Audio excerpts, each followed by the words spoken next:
You're listening to the Future Tech Podcast with Richard Jacobs. Future technologies such as artificial intelligence, stem cells, 3D printing, gene editing, Bitcoin, blockchain, the microbiome, quantum computing, virtual reality, and exploring space are much closer than you might think.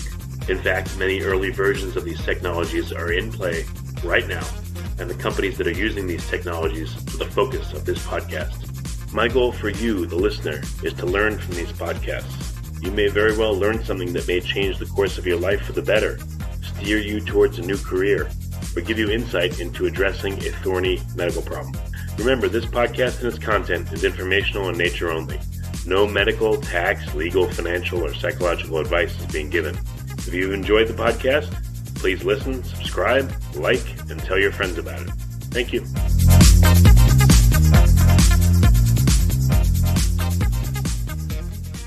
Hello, this is Richard Jacobs with the Future Tech and Future Tech Health podcast. And I have Dr. Thaddeus Gala. He's the founder and medical director of Complete Care Health Centers in Southern Oregon. The website is drthadgala.com. Dr. Thad Gala. He performs educational lectures on nutrition, weight loss, and diabetic management in the clinic and at various locations around the country. And he has nationally published research and has been the keynote speaker at schools and teaching facilities, speaking to audiences of 1,000 people or more. He's the author of a couple publications, including The Secret to Defy Disease and Decay and the Cookbook to Defy Disease and Decay. So Thaddeus or Dr. Gala, thanks for coming. How you doing? I'm doing well. Yeah, this is great. Looking forward to diving into some fun stuff today.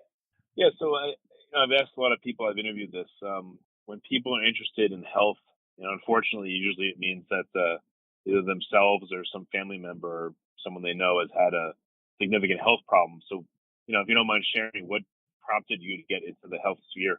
Yeah, great question. So my origin story goes back to when I was about 10 years old, and there's pictures of me with a crowbar remodeling the kitchen with my dad to get ready for my mom's wheelchair. And all the doctors said the same thing. Sorry, there's not much that can be done. Whatever your mom has, it's progressive. She'll be spending the rest of her life in a wheelchair. Have a nice life.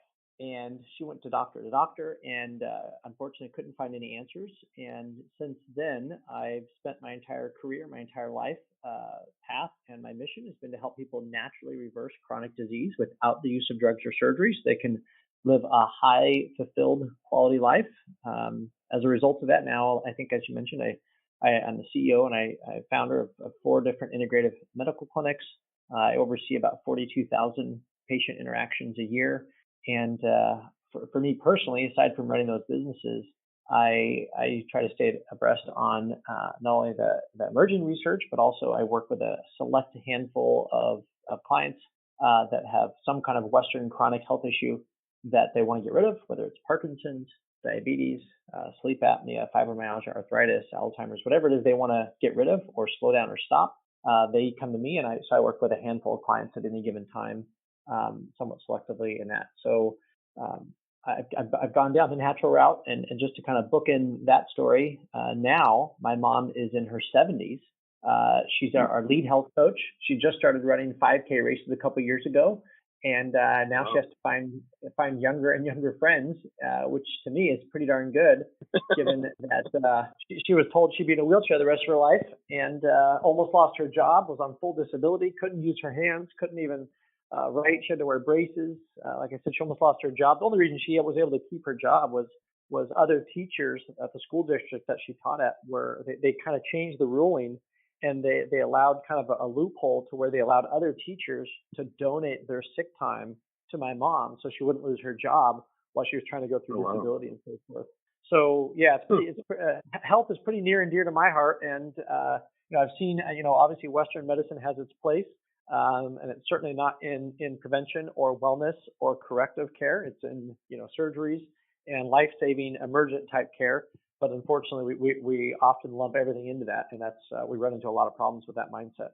That's true. So, health is very expansive. What areas of health and wellness have you decided to focus on?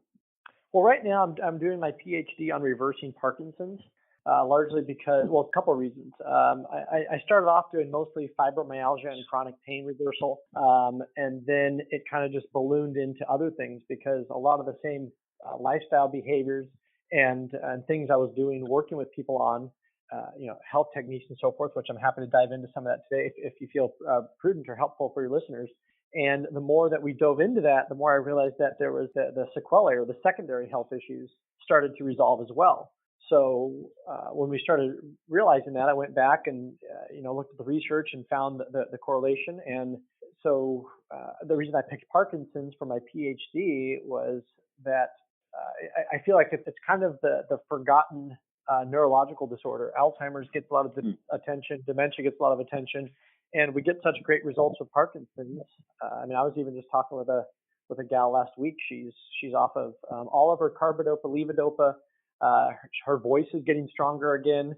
I'm not sure how much familiar you are with Parkinson's, but one of the leading causes of death with Parkinson's is people either choking on food or suffocating as they lose the mobility with their vocal cords, et cetera. So she's able to talk better. She's able to chew. She's able to swallow better.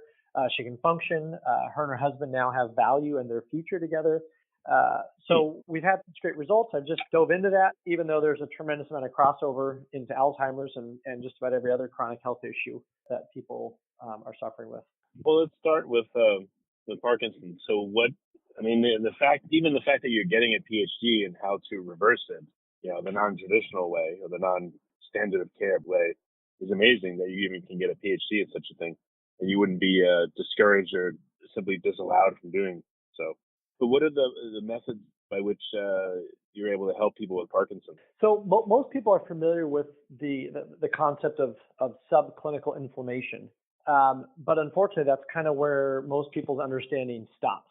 And just for those people that maybe this is their first exposure to it, if you look into pretty much any medical journal today, you'll find that almost every article that's talking about a patient population or a disease, it'll almost always start with a line in the first paragraph or so along the lines of, well, now that it's well understood that inflammation is the driver of X disease, just fill in the blank there, we now go on to, and then they talk about their study. So by inflammation, I'm not talking about the inflammation that you experience when you sprain your ankle or you get a cut on your hand. That's acute inflammation. What I'm talking about is this low-grade, long-term, insulting type injurious stimuli, kind of like smoking, right? Smoking doesn't give you lung cancer overnight, but if you smoke a pack of cigarettes every day, that low-grade kind of constant assault that's on the background, it's just this kind of white noise in the background that at first you don't think is a problem, but it builds up and the cause and effect is so far delayed. In the case of smoking and lung cancer, looking at 15 to 30 years to maybe never getting lung cancer. And it took us decades before we all got on that bandwagon and realized that smoking wasn't good for us. And so the inflammation is the same thing. So to answer the first part of your question, what we do is we look at people on an individual basis and we identify about 12 different areas that are the biggest sources of inflammation. And then we go through that person's life and we find out how and what we need to do to not only reduce the source of causative inflammation in their life, but then we look at what can we do to then maximize anti-inflammatory things in their life. And it's one of those things that most people, they look at it and they think, oh, well, I'm already pretty healthy. I don't have inflammation. And I would say, well, first off, if you take any prescription medications and it's not for a short-term infection, then you have inflammation. And really, that's probably the simplest way to look at it. Or if you're even just 10 to 20 pounds or more overweight, you have inflammation.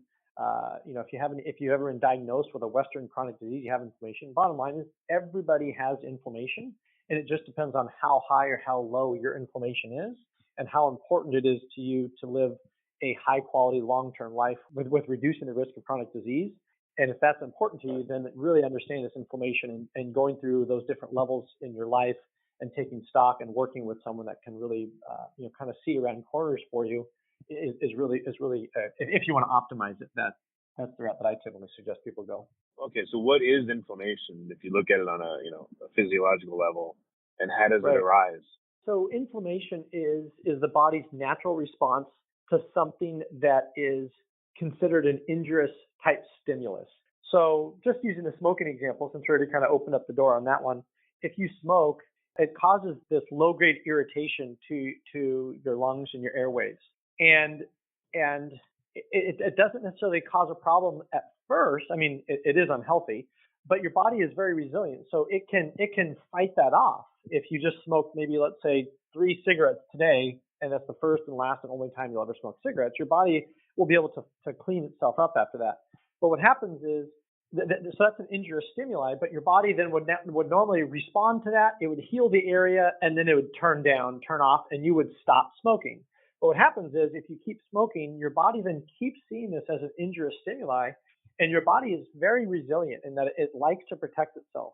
So what happens is then it starts to respond to this injurious stimuli and these chemicals that are in cigarette smoke, just for instance, and that's when cells start becoming cancerous. Just for a simplistic illustration, what happens is almost like kind of when you walk barefoot, you build calluses on your feet, or if you use your hands a lot, if you're a farmer or work outside or construction, you're going to build up calluses on your hands, right? That's your body's natural defense to toughening up the area and protecting it from the insult. But what happens is when you smoke too much for too long, that low grade, instead of you building, let's say maybe like that callus in your lungs, becomes cancer. And that's the problem. So if you do things in your life, which there's literally infinite things you can do that will cause inflammation, and we can dive into a few of those if you want.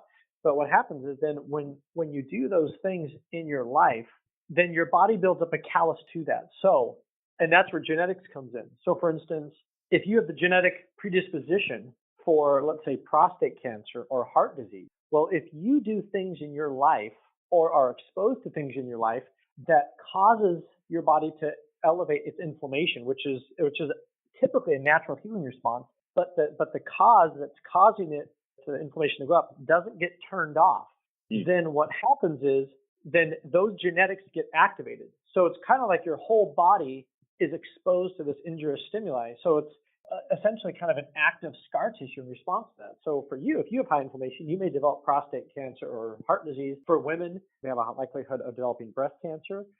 For a lot of people, they'll develop Parkinson's or Alzheimer's, and that's just the genetic weak link. So when we look at all of these disease processes or aging diseases, and we look at them individually, we're really missing the boat, because pathologically speaking, they're one and the same when you look at the actual chemical breakdown of what's going on at a chemical level. And that's probably one of the biggest veins of Western medicine. They compartmentalize things so much, which I understand it's important to have experts and so forth, but we compartmentalize things so much that, I think it'd be good for most Western doctors to go back and learn the song, the knee bone's connected to the shin bone and so forth, because we've just completely turned into specialists. Why? Because it pays more. I could get into the whole politics of how it's broken and why our system actually incentivizes sick care and it incentivizes doctors to become more specialized because they get paid more, et cetera, as opposed to wellness providers. But that actually accelerates and feeds forward this mantra, because then you have this endocrinologist that's maybe focused just on the thyroid or something, and that's their specialty niche, even though they're an endocrinologist, and they're not that versed on other health issues. And so they're not putting all the systems together, or they refer you out, and then you get on this jungle gym kind of effect, and it just turns into a mess, and it's so much more complicated than it needs to be. So I would guess most of the people that you see, they have some sort of persistent inflammation caused by diet or other stresses, and that manifests itself in many things, but one of them is Parkinson's, right? Yeah, absolutely. Yeah, diet's probably one of the biggest ones. For most of our patients, I usually use kind of the 80-20 rule.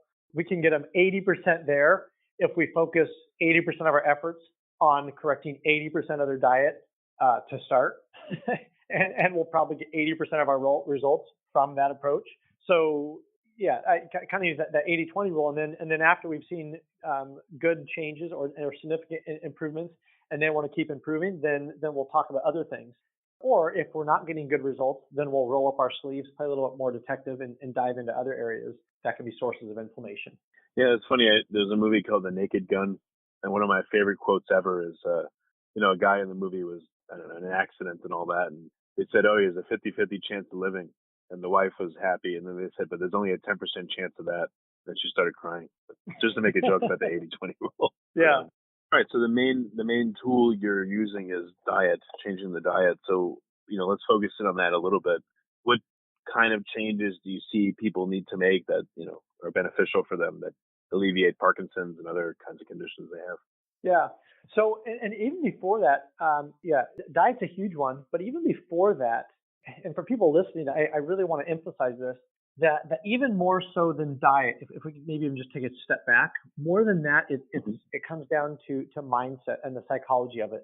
And what I mean by that is that you can tell people the best things to do and the worst things to not do, but it's very hard to change behavior.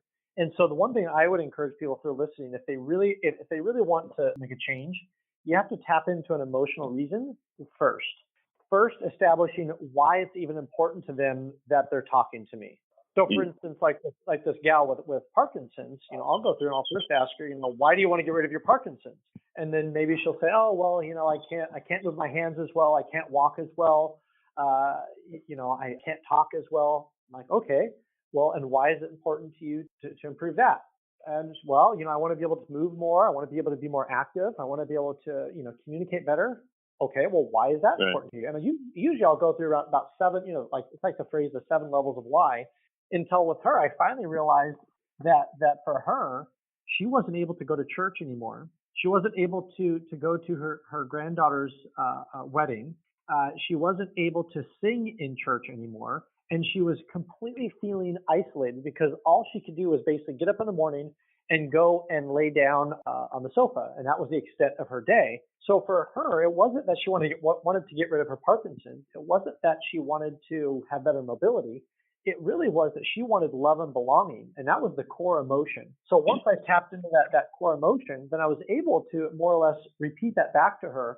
Because when I would give suggestions about do this food or don't do that food, or I want you to get this sleep pattern, or I want you to do look through these chemicals in your shampoos or your conditioners or whatever it is, the thing that she may say is, oh yeah, but I really like that, or that's my favorite lotion, or this is my favorite food, and I'll say, so let me ask you this: what's more important to you, going to church every Sunday with your family and your loved ones and making those memories and making it to your granddaughter's anniversary of her wedding, or eating those foods?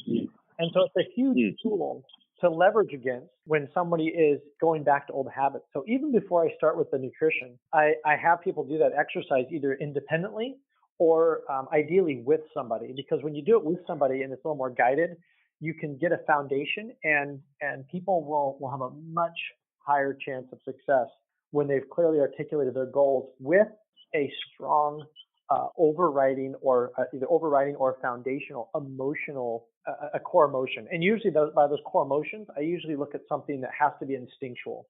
So love and belonging and belonging to a tribe and feeling connected, that's fundamental to our process and to our happiness. Yeah, it makes a lot of sense. And then, so once I have that clearly established, then and only then do I usually start diving into what they can do specifically from where they're at. As a general rule, the foods that cause inflammation are usually all the foods that most people already know: sugar, grain products, seed products, vegetable oil, dairy products, too much salt.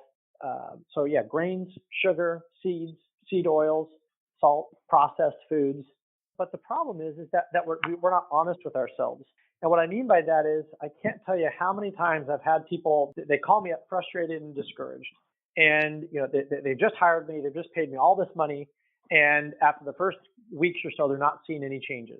And they're frustrated, understandably so, because they're expecting some great miracle, even though I try very hard to be very, very realistic with outcomes. And I can't tell you how many times I've said, okay, what I want you to tell me some things that you've been eating for the last week. And almost invariably, they'll come back and they'll say, I'll hear words such as just and only, meaning, oh, well, I went out to eat and I just had a couple bites of garlic bread, or I only had one piece of cake at the birthday. And then what happens is, as soon as I hear someone say just or only, I know that they're doing something wrong, because just and only are minimizing words, and if they're not honest words. And whenever I hear someone say, oh yeah, well, I had a salad and I had just a piece of cake for dessert, Well, why didn't you say I just had a salad and had dessert? Why didn't you flip it around? So the very nature that people choose those words speaks volumes to our realization of our subconscious of trying to hide what we're actually doing. So it's the accountability of it. And on top of that, I'll see people say, oh, well, I just had one coffee today. Okay, so you had one coffee and maybe you had some creamer in it or some sugar from Starbucks.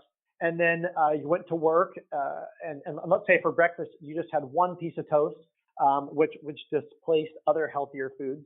And then maybe for lunch you just had a sandwich, which displaced other healthier foods. And then for dinner you only had a few bites of pizza that went with something else. And what happens is you may only be having one coffee once a day, but how many other things are you doing throughout the rest of the day?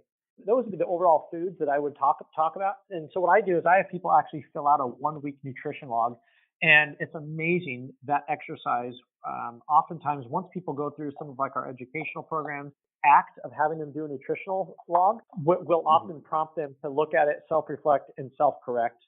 A couple questions on that.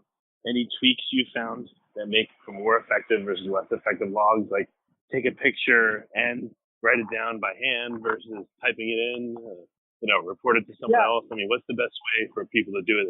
The best way for people to do it is whatever works for them and going back to their emotional reason. Because some people listening to this right now may say, oh God, I don't want to write it down. I don't want to put it in my fitness. I don't want to do this. I don't want to do that. And people right now are already probably balking at the idea, even though they know it'll be beneficial for them because they haven't established the clear emotional reason. And it's kind of like Viktor Frankl talks about man's search for meaning. He said suffering without meaning is despair. But if we have meaning, then we'll go through the suffering. And the very act of writing down and logging things, there's a certain amount of suffering that goes with that. It's not fun. For most people, it's not fun. It's not enjoyable. It feels like homework. And it's not fun. It's a form of mild suffering, so we oftentimes avoid it. But if we know that there's meaning to it, and that meaning goes back to the emotional reason of why we're even waking up in the morning, what do we have to live for, then the suffering is tolerable. It's like exercise. Exercise hurts, and it's suffering. But people do it every day because they have meaning to it, because they want to either look better, they want to get healthier, they have an activity or an event that they're competing for, so they're training. So they have some deeper meaning that they're looking for. If you all day long, if you walked around and you felt the same pain as you feel at your peak exercise, it'd be miserable. But when there's meaning attached to it, it's tolerable, and it's actually almost desirable for that. So again, the hack I would say is establish your why and keep digging until you have a strong emotional reason. And I'll know that I hit it with clients and patients. When they start crying, that's when I know that we've hit it, and then we can move on to the next thing. I don't go until I get someone to cry and be a jerk.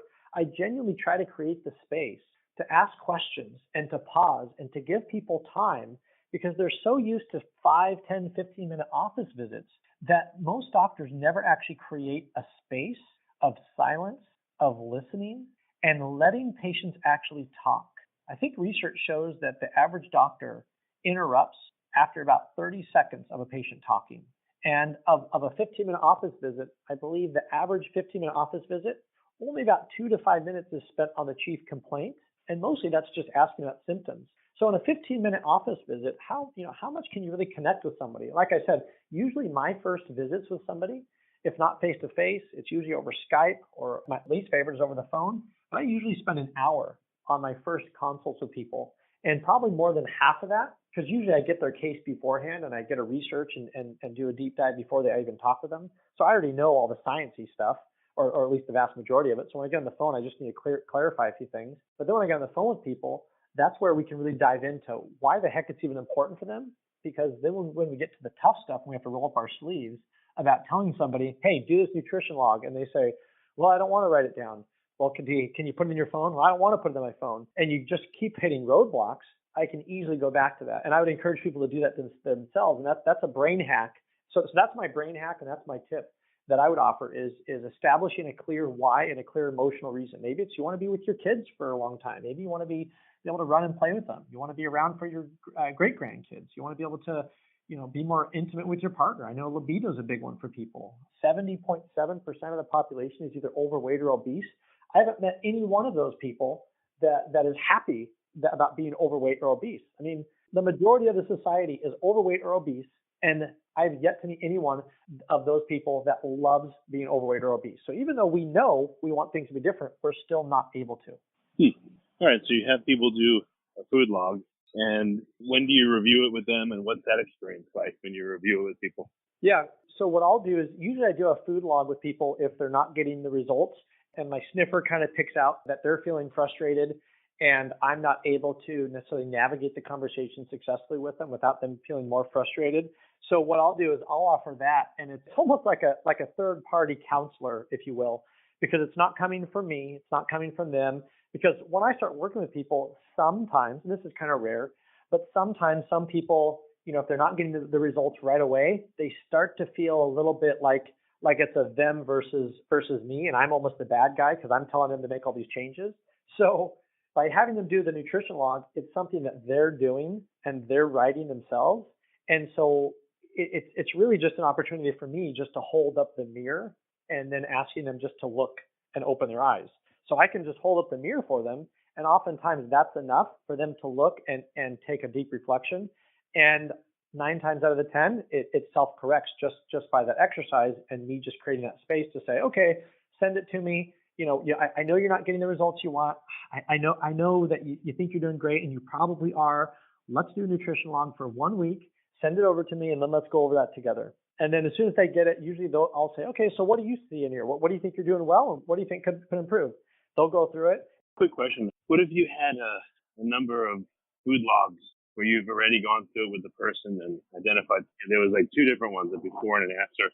And what if you took the names off the identifiers and you showed that to the people who are doing the food logs and you said, these are not your food logs, but I just want to show you some examples. I want you to evaluate these and tell me what you think, if this person's doing a good job or bad job, and if, and what happened with them. I don't know. It might be just interesting to get people in on that aspect of it and see, because then it's not them, and then they'll be evaluating someone else's. I don't know. It'd be interesting. I think that's a great idea, and it certainly may work. I haven't done that specifically. When I've tried things similar to that in the past, what I've found is that when I'll share other people's stories, if it's not similar enough to their own story, people will oftentimes unconsciously actually, what I found is they'll actually use that in defense of their position. And they'll say, oh, well, gosh, see, this person's food log is way different than mine. So this, I'm doing way better than this person because I only drink 2 coffees a day versus they drinking 4 coffees a day. And what I found is sometimes when I share stories of other patients, if I'm not careful, I found that it's backfired. I think what you suggest is a good observation and suggestion, especially if we could get it to where it had a certain level of similarity, so that they were really identifying with it and could almost maybe see it as part of their own.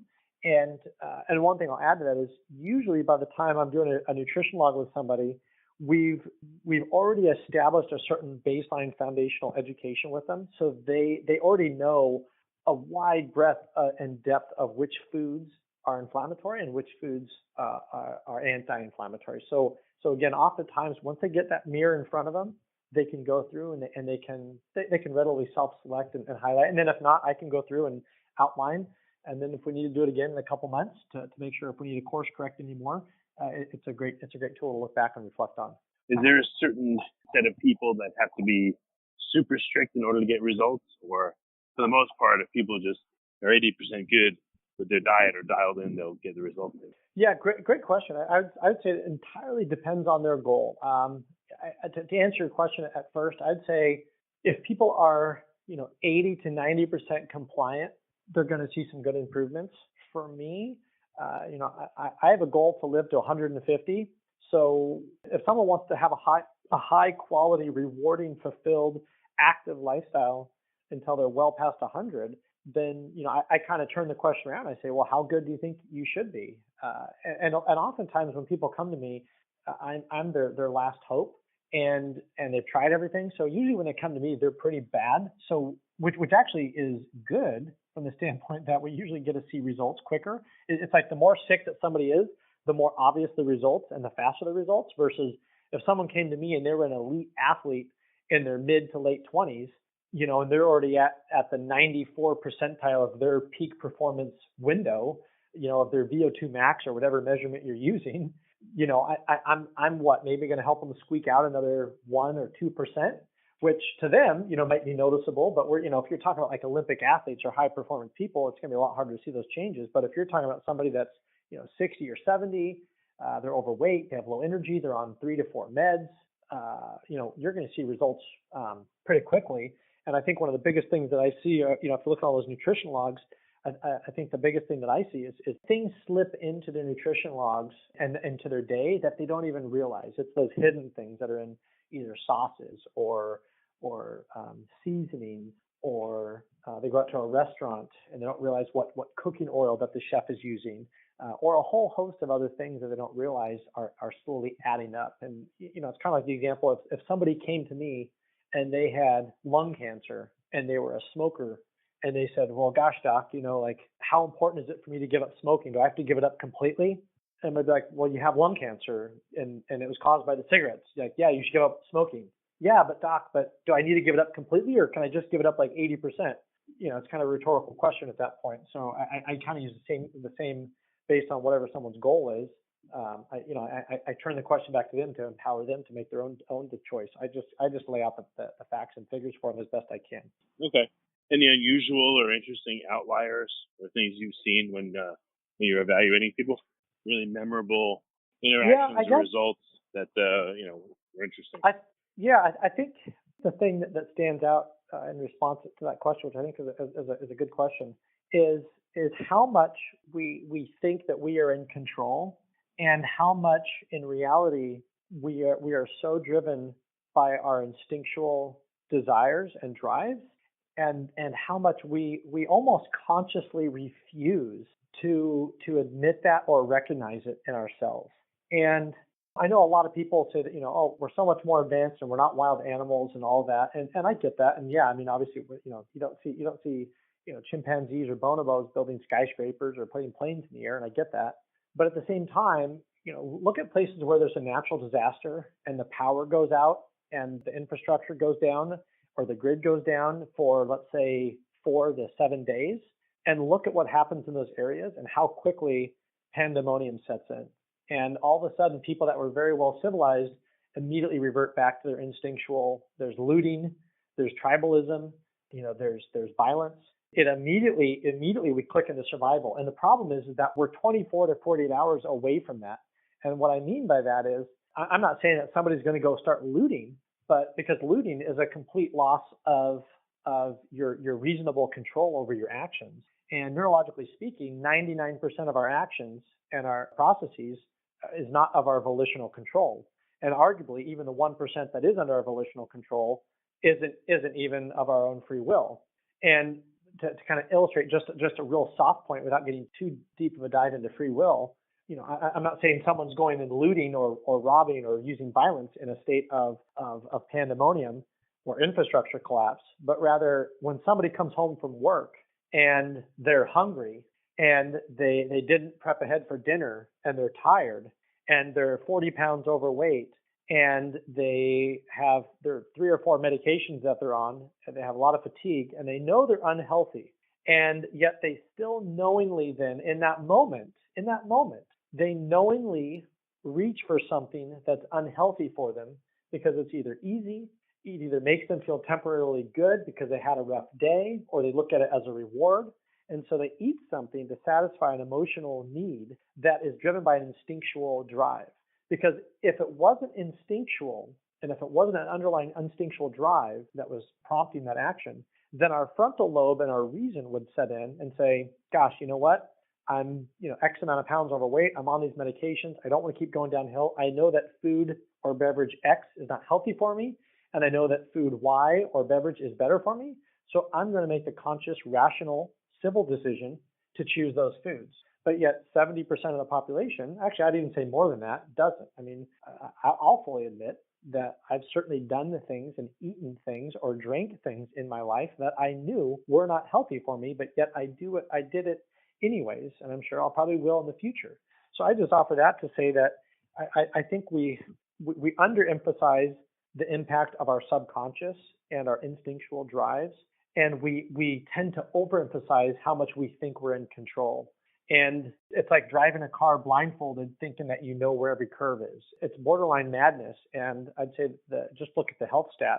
I mean, life expectancy just dropped for the last 2 or 3 years in a row. We've gone from 3% of our GDP on healthcare to now we're at 18% of our GDP goes to healthcare. I mean, I believe that healthcare very well is going to be the next bubble because of how much it's propped up, and the free market is being so well pushed out of healthcare, and it's being so propped up that eventually there's going to be, I think, a healthcare bubble. But yeah, so to answer your question, I think it's underemphasizing the instinctual, and it's overemphasizing or this falsity that we think that we're in control when in reality we're not. So we have to set up systems, processes for us to win. Well, very good. Well, we've gone long. We're kind of at the end now. But not everyone can see you, but of the people that can, what area can they come from, or can anyone in the country see you, and how do people get in contact to find out more and work with you? Yeah. So I work all over the world. So I've had people from Australia, from Canada, Japan, all over. So given the technology today, it can be essentially anywhere. Typically what happens is someone reaches out to my assistant, and my assistant goes through a brief vetting process. And then usually we'll get on my schedule, which, if I have a cancellation or if I have a change or something, it can be within a month. If not, usually it's a month or two out, or maybe longer. And then I'll go through, and if I think I can help that person, great. We'll get working together. And if not, then I'll try to point them in a good direction. If people really want to come and see someone in person, they can come to any one of our clinics located in Southern Oregon, or they can certainly go to our website, DrThadGala.com, for free resources and more information there as well. That's great. Well, Dr. Thad, I really appreciate you coming on the podcast, and thank you for your time. Yeah, I hope this was helpful for people. Glad to help out. Hopefully people got some value out of it and gave some people some action steps and some things to think about to help hopefully improve their health and the health of others as well.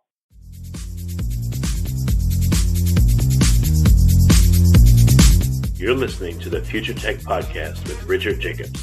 Future technologies such as artificial intelligence, stem cells, 3D printing, gene editing, Bitcoin, blockchain, the microbiome, quantum computing, virtual reality, and exploring space are much closer than you might think. In fact, many early versions of these technologies are in play right now, and the companies that are using these technologies are the focus of this podcast. My goal for you, the listener, is to learn from these podcasts. You may very well learn something that may change the course of your life for the better, steer you towards a new career, or give you insight into addressing a thorny medical problem. Remember, this podcast and its content is informational in nature only. No medical, tax, legal, financial, or psychological advice is being given. If you've enjoyed the podcast, please listen, subscribe, like, and tell your friends about it. Thank you.